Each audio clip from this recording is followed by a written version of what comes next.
உலகத்திலேயே ஒரு best cinema எடுக்கக்கூடிய கண்ட்ரி அப்படின்னு பார்த்தோம்னாக்க ஈரான் தான். ஈரானை பொறுத்தவரையில்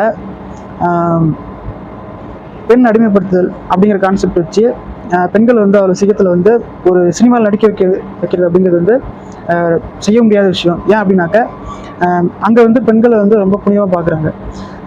இங்கே இருக்கக்கூடிய குப்பை படம் மாதிரி ஐட்டம் சாங்லாம் அங்கே வைக்க முடியாது. ஆடைகளை வந்து எப்படி பயன்படுத்தணும் அப்படிங்கிறது வந்து உலகத்திலேயே ஈரான் சினிமா பார்த்து தான் உலகத்தில் எல்லாருமே கற்றுக்கணும். அப்படிங்கிற பட்சத்தில் எந்த ஒரு கண்ட்ரிலையும் எந்த ஒரு ஹாலிவுட் எடுக்க முடியாத ஒரு படத்தை வந்து இவர் வந்து எடுத்திருக்காரு. அப்படி பார்க்கக்கூடியவர் தான் மஜிதி. சில்ட்ரன் ஆஃப் ஹீவன் படத்தை பொறுத்தவரையில் அந்த படம் வந்து உலகத்திலே பெஸ்ட்டு படம் அப்படின்னாக்க அந்த சில்ட்ரன் ஆஃப் ஹீவன் தான். சில்ட்ரன் ஆஃப் ஹீவன் படத்தை பொறுத்தவரையில் பெரும்பாலும் வந்து 50-100 ஹீரோ வச்சு எடுக்கிற படம் வந்து ஓடாது. அது வந்து குப்பையாக தான் வரும். அது வந்து ஒன்றுமே இருக்காது. இந்த படத்தில் வந்து ஒரு அண்ணன் தம்பி, அந்த அண்ணன் வந்து ஒரு தங்கச்சிக்காக என்ன சாக்ரிஃபைஸ் பண்ணி ஒரு சில விஷயம் பண்ணுவான் அப்படிங்கிறது தான் அந்த படத்தோட கான்செப்ட்.